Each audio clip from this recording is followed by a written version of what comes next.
Happy generic time of the day, product people. This is Alan Neal, another Drivecast for the PDM Show, the PDM Show on Twitter and Facebook, pdm.show on the web. What I want to talk about on this Drivecast is who is on your product management Mount Rushmore. I got this idea from a podcast that I listen to by Chris Curran at podcastengineeringschool.com, and I thought it was a pretty cool idea.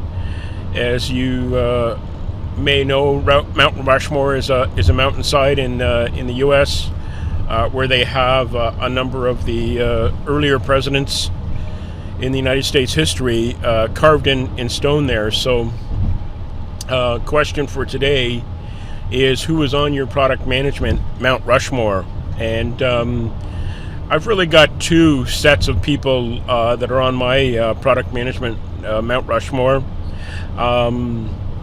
One is a group of people that I have a relationship with, that I interact with directly and regularly, who inspire me more directly, shall we say. And then the other set is a set of people in the, celebrities, you might call them, who I've really been inspired with, kind of just watching their work and whatnot. So we'll start with the ones I have an immediate relationship with. So for my Mount Rushmore, certainly I would add to that Rich Mironov.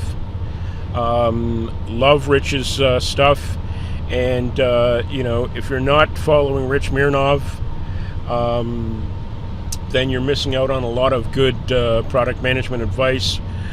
Rich, I believe, is the guy who actually held the first original product camp back in the day. So I think he kicked off that whole notion for product people. Anyways, I think there was bar camps and other camps before that, but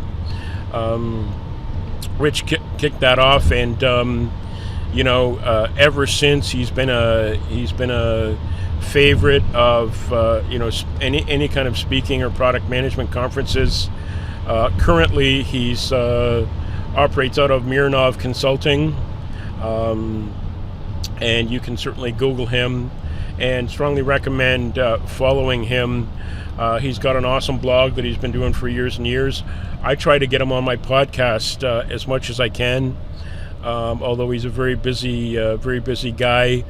Definitely, he is up in my top 3 in terms of popularity of episodes when I have him on. So definitely a rock star. I definitely put him on my Mount Rushmore. And thanks, Rich, for everything you do. He's very kind and very gives a lot to the product management discipline and to the community. So definitely have him on there. The second guy that I would put up there is Alan Armstrong. And again, if you don't know Alan, then I suggest you look him up. Alan Armstrong has been operating, I think, since 2008, a company called Eigenworks. That's EIGENWORKS.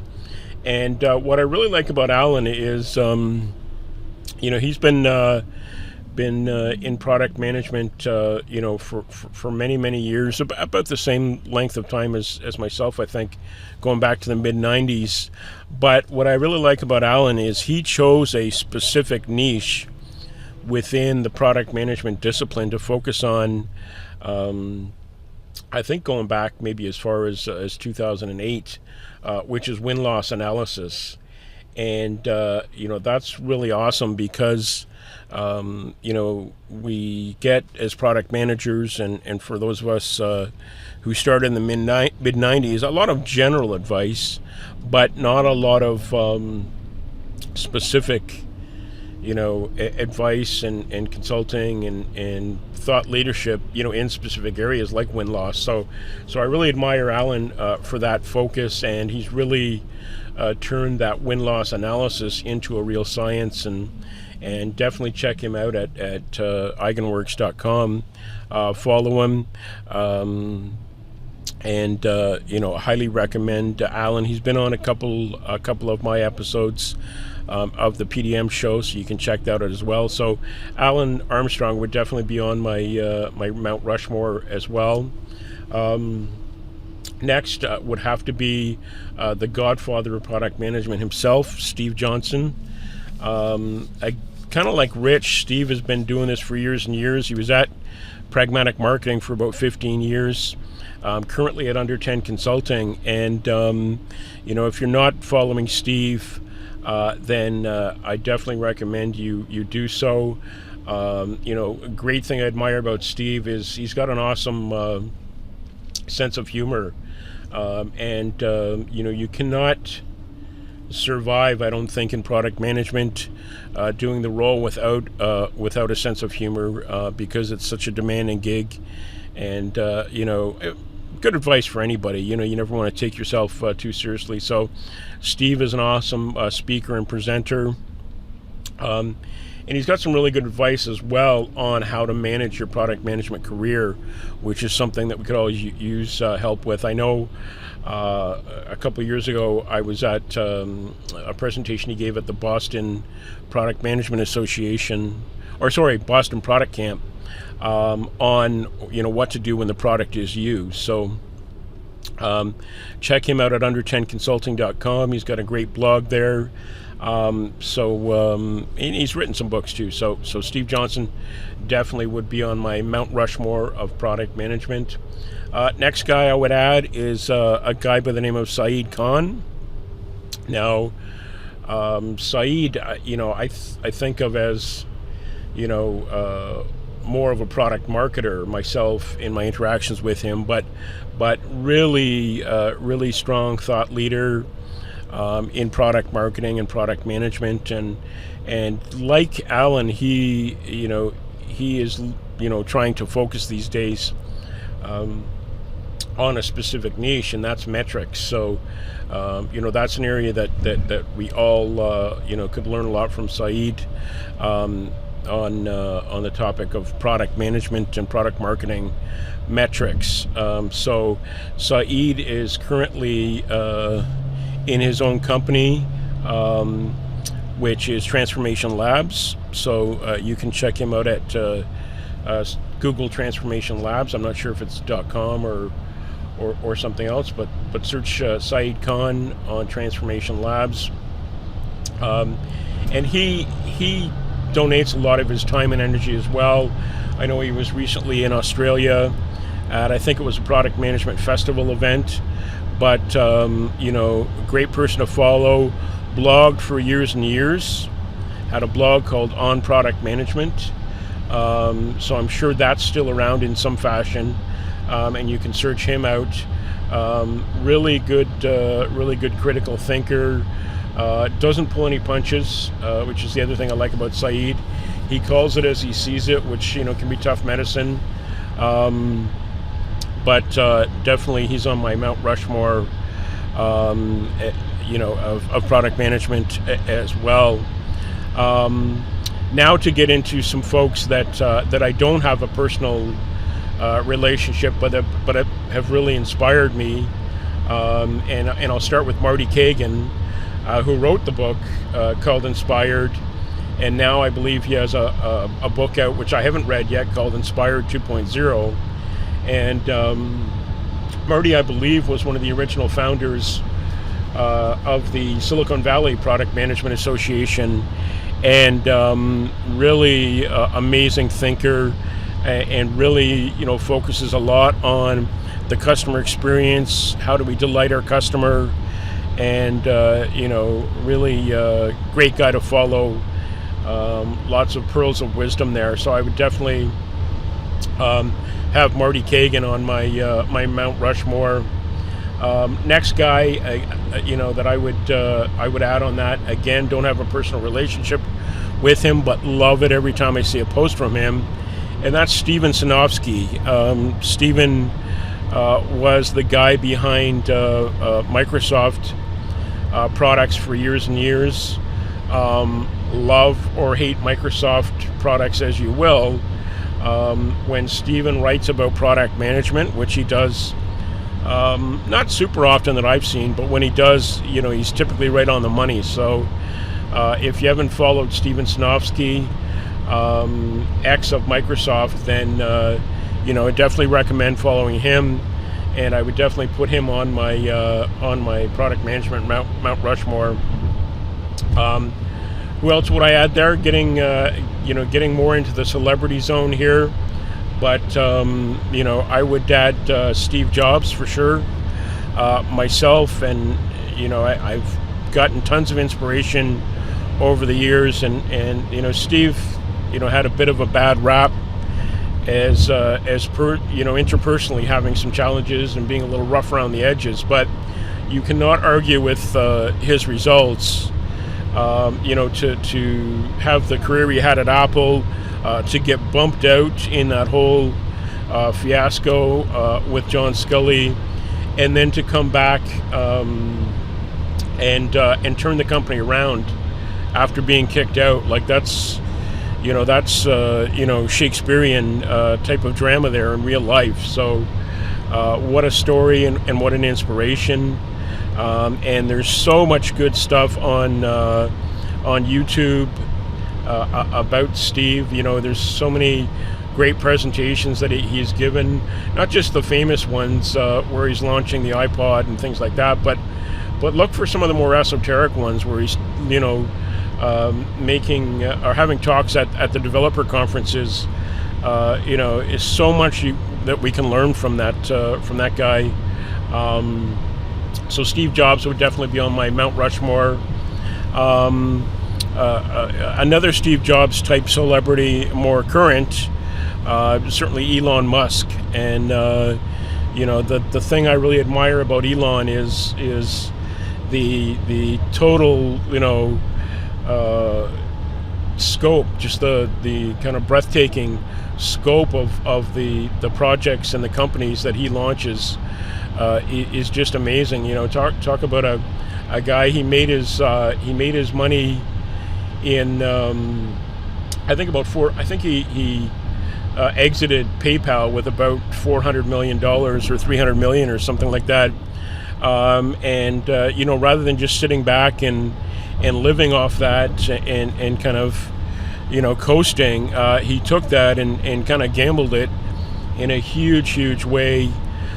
With SpaceX, with Tesla, with Solar City, and talk about a guy that dreams big and literally puts his money where his mouth is.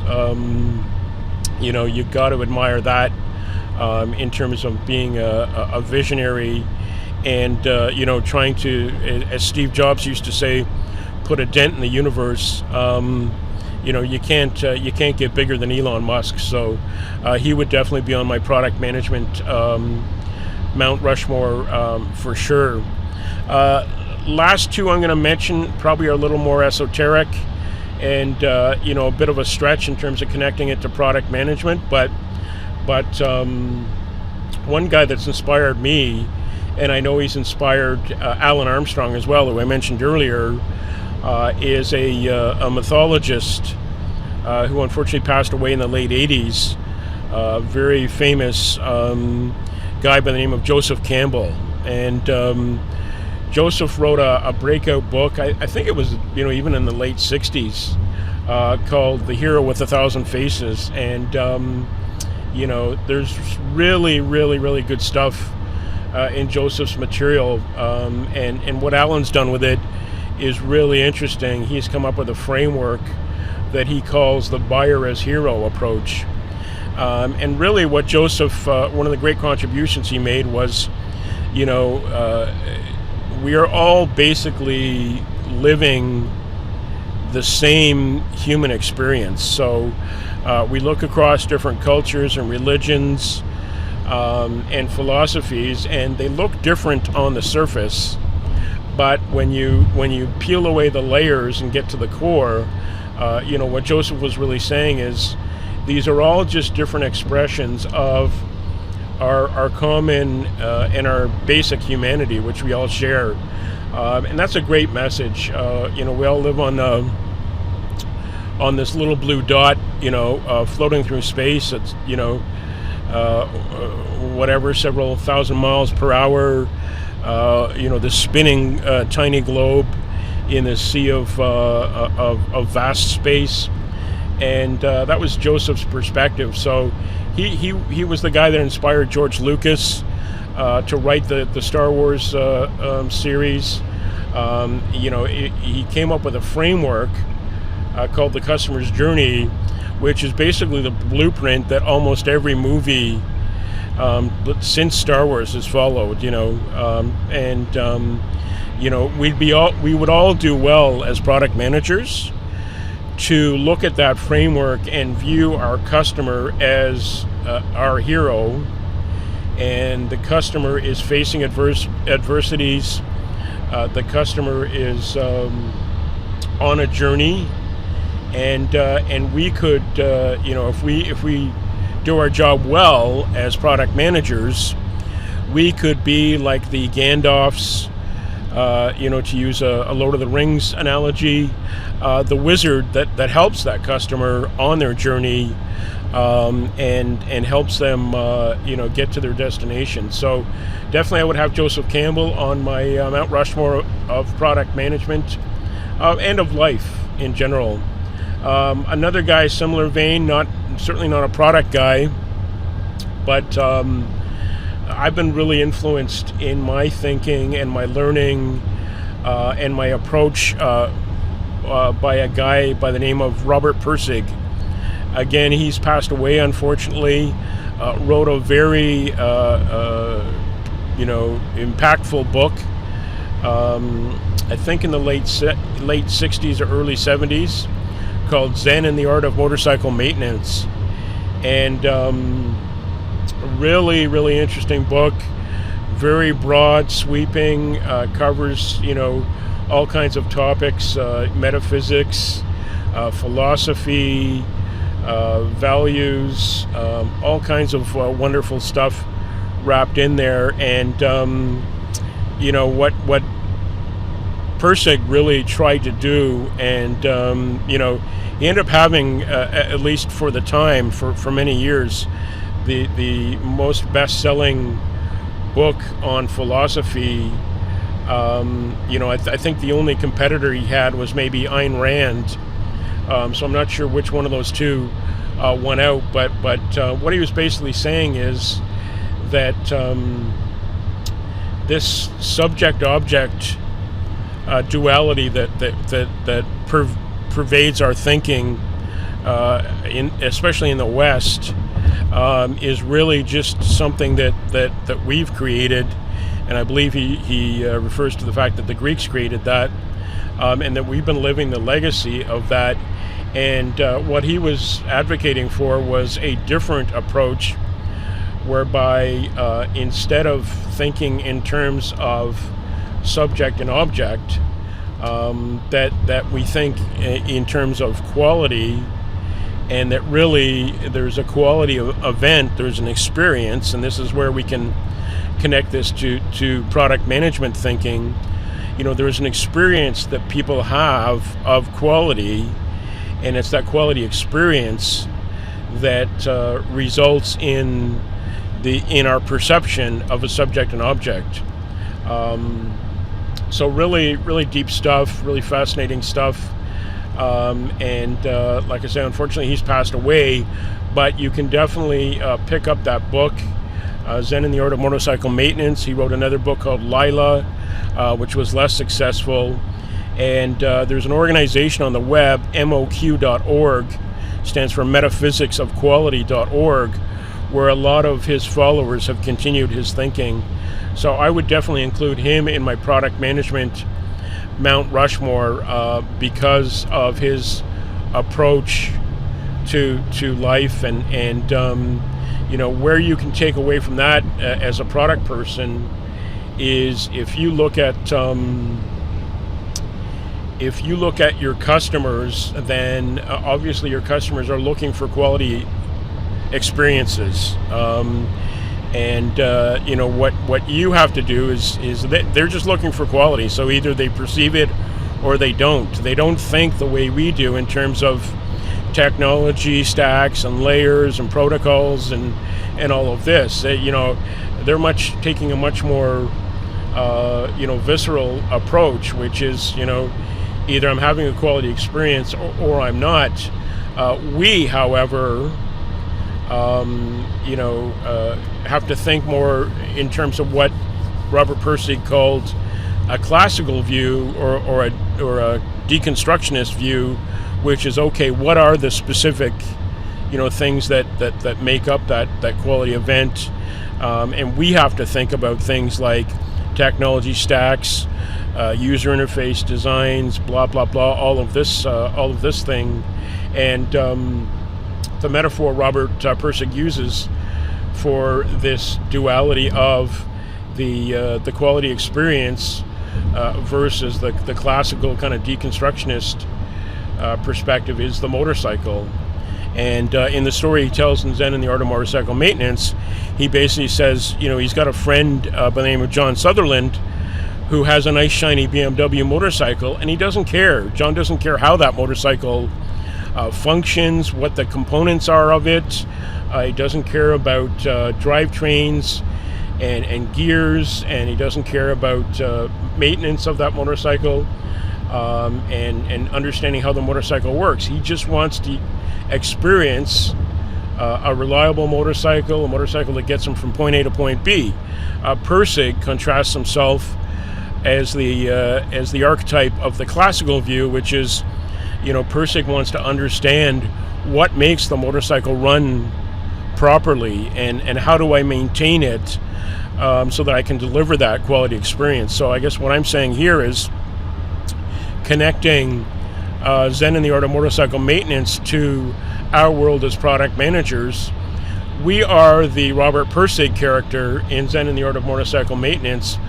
We need to understand how to build a good motorcycle, what keeps a good motorcycle running, and all of the layers of abstraction involved in that. Our customers are the John Sutherland character. They don't care about all that stuff. They just want a quality riding experience, and either they get one, right? Either John's shiny new BMW motorcycle starts, or it doesn't, and it's that simple. So definitely, put Robert Pirsig on my Mount Rushmore. I'm explaining this a little more because it's a little less obvious. So Alan Neal, PDM Show, at the PDM Show on Facebook and Twitter, pdm.show on the web. And my question for today is, who would you put on your Mount Rushmore of product management? Drop me a comment on LinkedIn or on Twitter or Facebook or on my website, and I'll talk to you at the next episode. Thanks, guys. Bye.